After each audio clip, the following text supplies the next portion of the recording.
So friends, today we are going to study about electrostatic potential. But before studying to know about electrostatic potential, we should recap the factor. What is potential? What is potential? Let's see. In space, far away, a spacecraft is roaming around. Now, far away from that spacecraft, a planet is present where you can experience gravitational field. Now, if the spacecraft is brought from infinity to a point on the surface of the planet where it can experience some gravitational field, then the amount of work done in bringing that spacecraft from infinity to the surface of the planet within its gravitational field will be the potential of the spacecraft. Now, similarly, we can define here electrostatic potential. Now, what is electrostatic potential? So let's see. A charge Q0 that was placed at infinity, far away from all kind of electric fields, is brought near to the charge Q within its electric field at point P. As you can see here, the point P lies Rp distance away from the charge. So hence, the work done from bringing the charge from infinity to point P within the field is that electrostatic potential. Now before obtaining that work done and the potential, let's get some initial information. Potential at infinity is considered to be zero because it's out and away from all kind of field. SI unit is volt, CGS unit is step. Now, maybe some kind of force must have driven the charge Q0 to come down to point P. That force must be opposite to the force applied by that electric field, which has been written as F equals to minus of EQ0 for infinitesimal small displacement of the Q0 charge. Now, let's obtain the work done. That arbitrary work done by the charge within the field with the arbitrary displacement dl, that is F dot dl, is stated as minus of q0 e vector dot dl vector. Now, as you know that Q charge has been considered a positive charge, the electric field will be directed outward, whereas the dl distance is directed inward. So they are oppositely directed, which absorbs down the negative sign, and it is written as Q0e dl, where all are in their magnitude. Now, the radial distance from the charge Q is mentioned as dr, and dl must be opposite to dr because as dl increases, dr decreases. So finally we obtain the arbitrary watt as minus of q0 e dr. So let's find the total work done.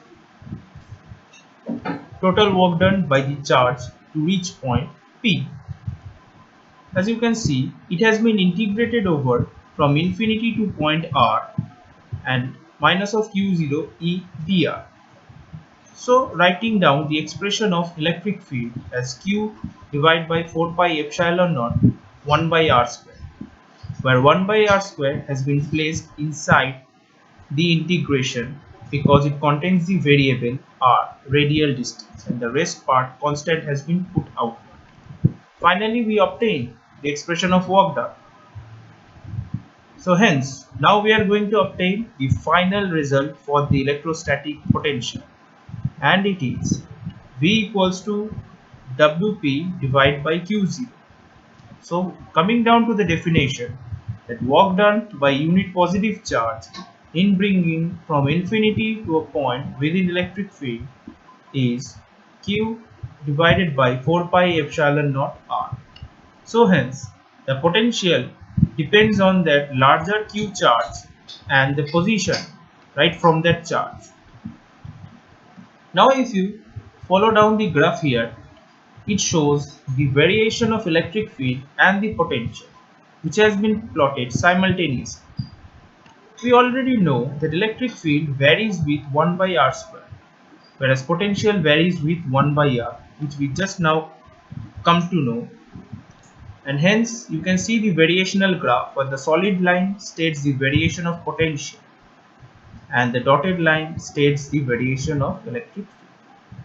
But wait, now we have to finally obtain the potential difference, which is the most important measurable quantity that we are going to study in electrostatic field or further in electricity, because we can only measure potential difference, and the most important thing we can measure with help of which we can measure other parameters with respect to that potential difference, because it is the most easiest and convenient measurable quantity in the field of electrostat.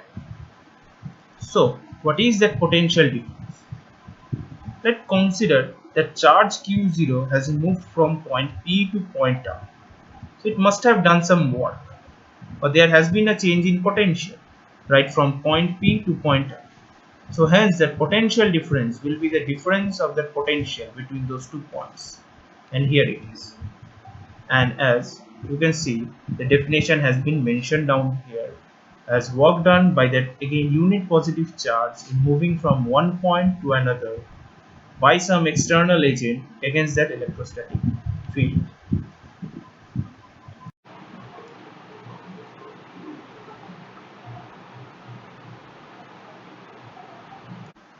So now we are going to discuss about equipotential surface. As the name suggests, equipotential, that is, potential must be equal on the surface.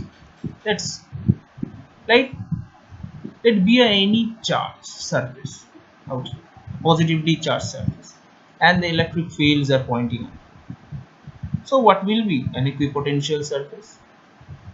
Like the potential difference between any 2 points on the surface must be a constant, and if it is same it must be 0, like VA minus VB, or maybe from VC minus VD, or it may be VA minus VD, either in between any of the points or these 4 points, or maybe any point on the surface, the potential difference must be 0. Then the surface is equipotential, or a better definition can be said as the locus of all the points at which the potential due to the charge distribution remains same. If the charge distribution remains same, the potential will remain same, and hence potential difference will be 0, or rather the surface will be equipotential.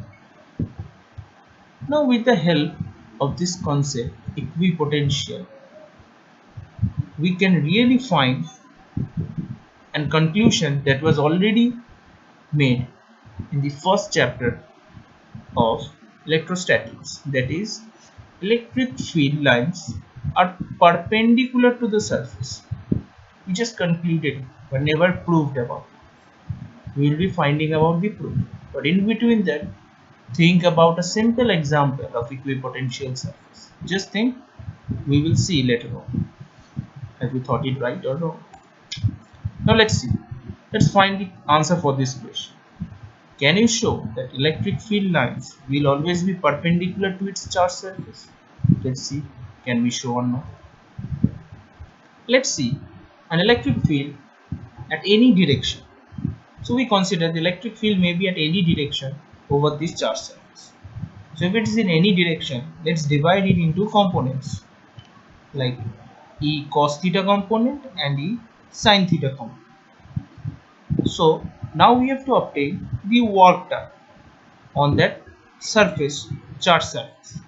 So the work done must be the elementary work done, dW equals to E cos theta dot dI. Why you have considered E cos theta? Why not E sin theta? Because as we know from the basic definition of work done, it should be or it must be along the direction of the force, and the E cos theta component and the displacement are in same direction. Hence work done must be E cos theta here, not E sin theta. Cancel. But we also know one thing, that the surface must be equipotential for a uniform charge. So if it is equipotential, then V must be 0, and if V equals to 0, then work done must be 0. So as the equipotential surface, hence dV must be 0, hence dW must be 0, and it's only possible when theta stands for 90 degree, because we cannot make displacement 0 or rather electric field 0. Hence, if and only if theta is 90 degree, that is the electric field is perpendicular to the surface, then only we can say the surface is equipotential. It's bound to happen for any charged body, because the electric field lines will always be directed but normal to the surface. So now, as we have already told you to think about an example of equipotential surface, let's see an example of equipotential surface. Electric dipole it shows. I think you have thought about it.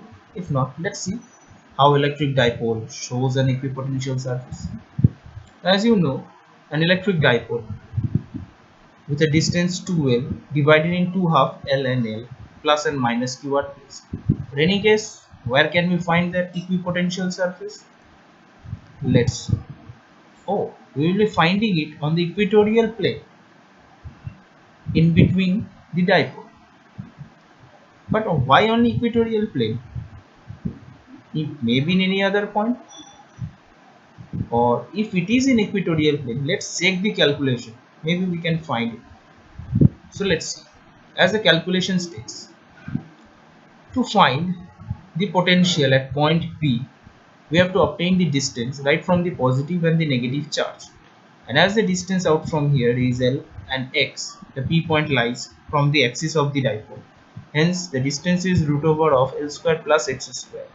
And finally, we obtain the total potential at point P as Q divided by 4 pi epsilon naught root over L square plus X square plus.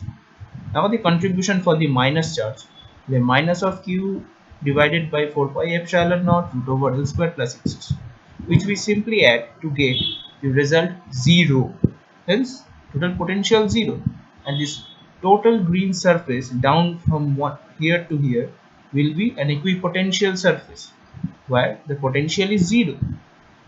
But we already know, we have studied that in this region electric field lies, and as I have already mentioned down these expressions earlier, just put a recheck by using this formula that the potential at point P will be 0 by applying this formula which has been stated here.